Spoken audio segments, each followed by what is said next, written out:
Good morning, everyone. My name is Rudy Page, and welcome to the first of Diabetes Dialogues. And this is about nutrition, physical activity, related conditions, community support. So these will be the pillars of this series of dialogues that will take place over the next few months.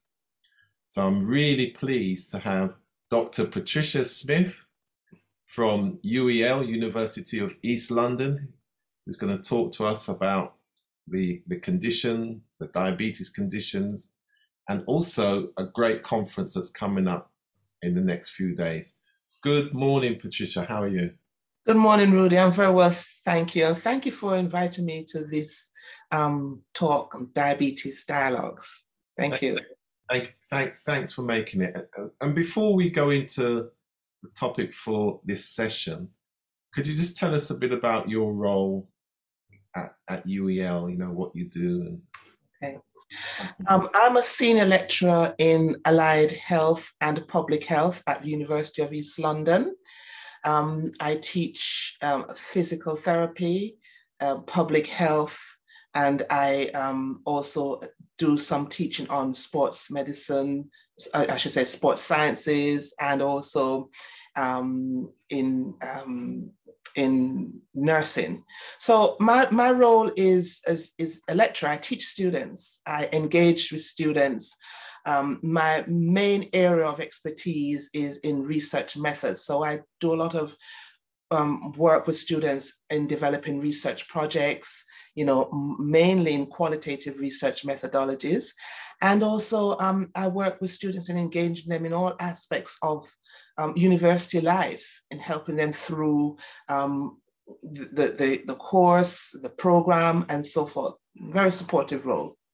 Excellent. And also what you're saying exemplifies some of the learning that we've been able to share whilst we're in this pandemic experience, in terms of the workforce is the community and the community is the workforce. Absolutely. Really important to build, to dismantle any of the barriers that there were prior to the the pandemic. So absolutely. It's always been about information. Mm-hmm. It's been about advice. It's always been about guidance. Mm-hmm. It's been about support. But that communication and that breaking down of the barriers between the communities and the workforce, mm-hmm. I think we've learned a lot. So I'm really pleased in terms of what you've laid out. Mm-hmm. So can you tell us, when is this conference and what is it all about? Well, the conference takes place next Wednesday, the 13th of April. Registration begins at 9 o'clock. And the conference really is about bringing information around diabetes to the community. It's important for us to share this information because health is on the agenda. And a lot of people during the over the past 2 years, when we were experiencing the pandemic and still experiencing it to some extent, people were not able to move around as much as they used to. We were on lockdown. People who had certain chronic conditions experienced loneliness, isolation, mental health issues, depression, and most importantly, loss of mobility.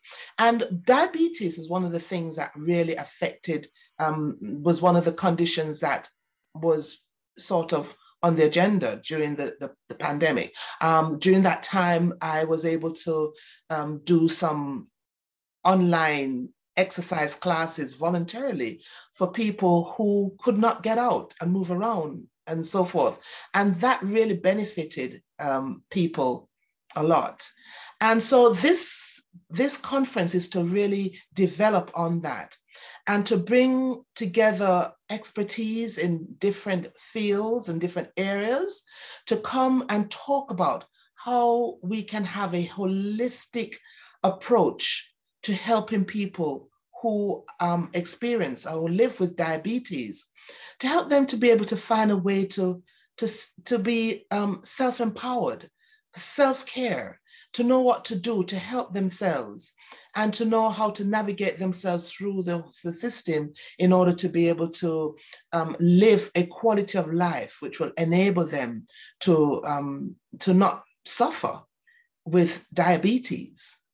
Okay, and it's interesting you say that because we're now in this period of what we term community wellness, Yes. and so it's still important that the community is informed, Mm-hmm.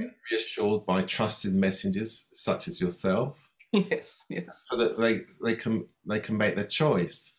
Mm. And what we're now saying, it is a choice Mm-hmm. for self-care practice for life.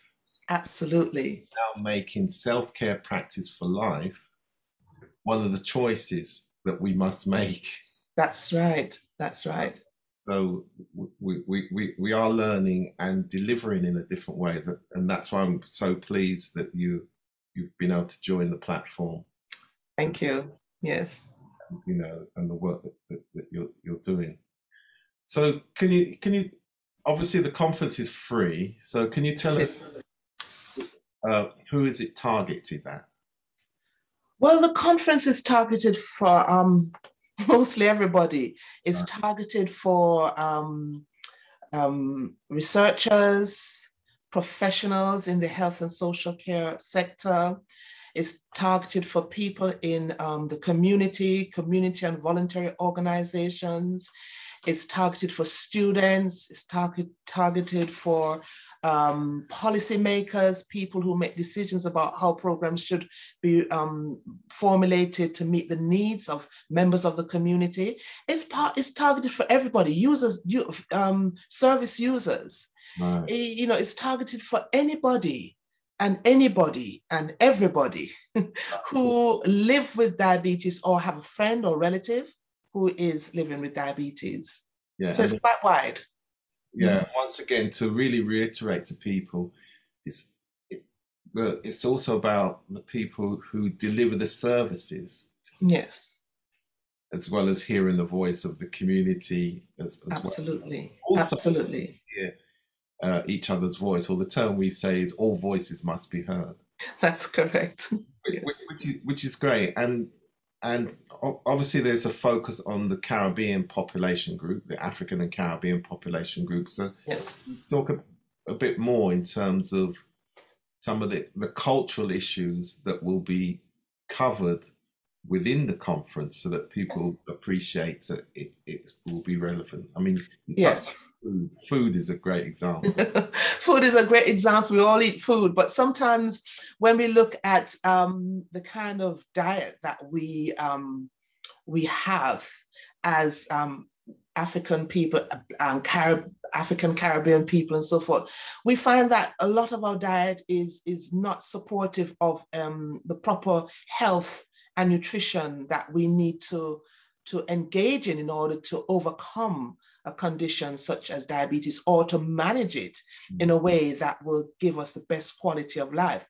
So, you know, culturally it will be appropriate because, you know, the research has shown and statistics has shown that in 2019, the prevalence of diabetes in the UK has been about 3.8 million people that's been diagnosed with diabetes. And of that, a large percentage of that are Black ethnic group people from the Black and Black Caribbean African community, as well as South Asian community. So, you know, we are targeted. We are at the helm of this, and there are other groups that are experiencing this as well. But for the Black Caribbean and the Black African community, we want to support our community to help ourselves to I be guess, able to yeah, overcome this. absolutely. See, one of the challenges that the society has and the population groups have is that unless we appreciate the history, the cultural history, if we take people from the Caribbean, that, you know, sugar is been in generations, so it's infused in the DNA. Absolutely. That's just a Yeah. reality. So in fact, what we need and what we're looking at now is that we have to be clear with the population group. So if we're talking to Caribbean people, have to have the cultural understanding in terms of food, Absolutely. culture is food. Have to have clarity around the means of communication in terms of the platforms and the channels and the decision makers, and again the trusted messengers and what works within the community as part of habit, custom and practice. That's correct. That's what we have to focus on. One of the challenges that we've had up until now is that you can't broad base communications. No. It has to be policies can be broad based. There's only one provision of services. Yes.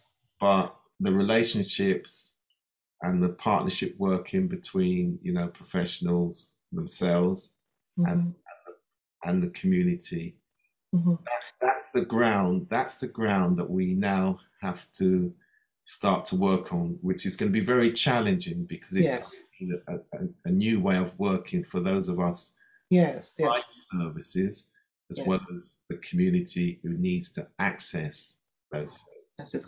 And I think what you've said, Rudy, is very important, you know, when you talk about sugar, because, you know, culturally, there are certain habits and certain ways of living, certain cultural practices have been handed down during the generations that we've just imbibed without thinking why we do what we do. And it's really a change in mindset, change in behavior, change in attitudes. And that comes through being educated and informed about the choices that you can make.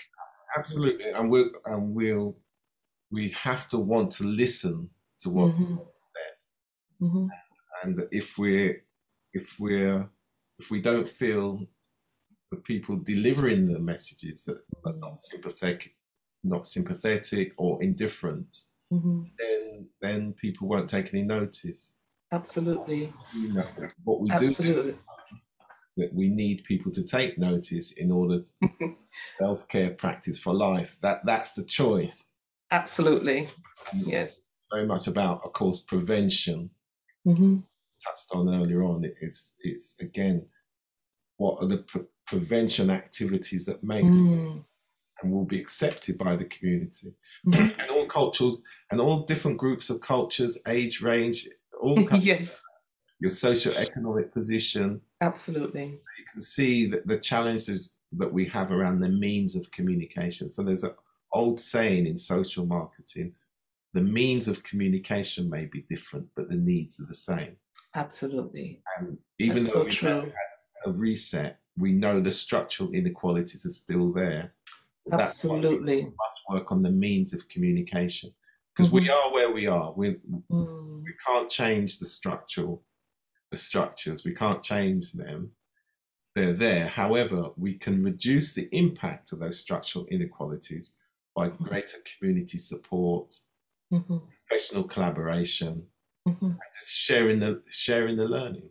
Yeah, absolutely. And also you as the person making the change within yourself as well in order to adapt to a changing environment.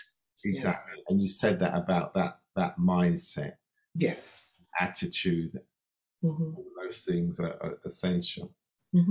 So finally then, this is an important conference. Absolutely. This time, as we're indicating.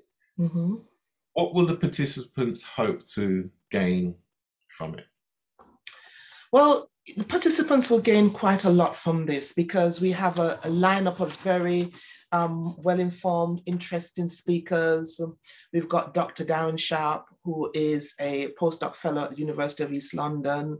We've got Dr. Tao Napata, homeopath and Qigong master, who will be looking at physical activity and Qigong and how that can help with ameliorating the effects of diabetes. We've got Mr. Tony Kelly, who is quite well known. He is an ambassador, an advocate, an activist for diabetes, and he's from Birmingham. Those are the main key note speakers. And then we have a series of panels that's going to take place. We're looking at a panel, we have a panel that looks at inequalities in health and so forth. And we're going to have a series of presenters from that. Then we're going to have a panel looking at physical activity and nutrition and how that's going to impact on diabetes. And then we have a panel that's going to be looking at the environment and other issues that relate to diabetes, psychological issues, mindset, you know, and how we can change our thinking around diabetes and how to approach it as a condition. So, you know, we'll also have stalls.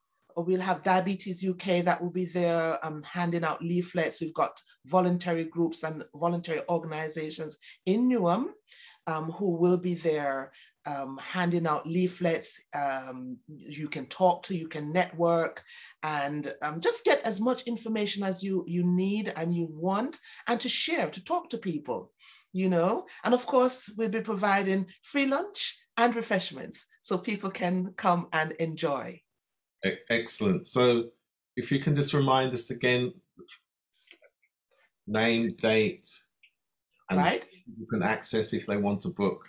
Yes, yes. It's called the Holistic Living for the Health and Well-Being of People Living with Diabetes in the Community. It's going to be on Wednesday, the 13th of April, starting at 9 a.m. with registration. But the first speaker begins at 10 o'clock and it goes on until 4 o'clock. So it's a whole day. I also forgot to mention that there'll be some breakout rooms and groups where you can actually do some actual physical, practical things, do some exercises. There'll be a physiotherapist, a podiatrist, people talking about occupational therapy as well. And there'll be a nurse practitioner who will be telling you about the best sorts of you know, the best things that you can get in terms of glucometers, I should say, for diabetes, you know, and there are lots of things that you will get. So it will be from 9 till 4 p.m. and we'll have breaks in between, we'll have lunch and lots of opportunities for networking, talking to people, meeting people, and also for just enjoying yourself as well. And to access the website? Yes, you can go to UEL. Sorry, I've got the link here. If you go to UEL, http www.uel/diabetes/living for health and well-being /diabetes/community. If you go into the UEL website and just type in Holistic Living for Health and Well-Being of People Living with Diabetes in the Community, you'll find the webpage there, and you'll be able to book online and reserve your space. Excellent. So thank you very much, and I'm really pleased that you are the first professional on our new series that will be known as Diabetes Dialogues. Thank you very much, Dr. Patricia Smith from the University of East London. Thank you. Thank you, Rudy, for having me on. And thanks everybody for listening. Thank you. Bye-bye. Bye.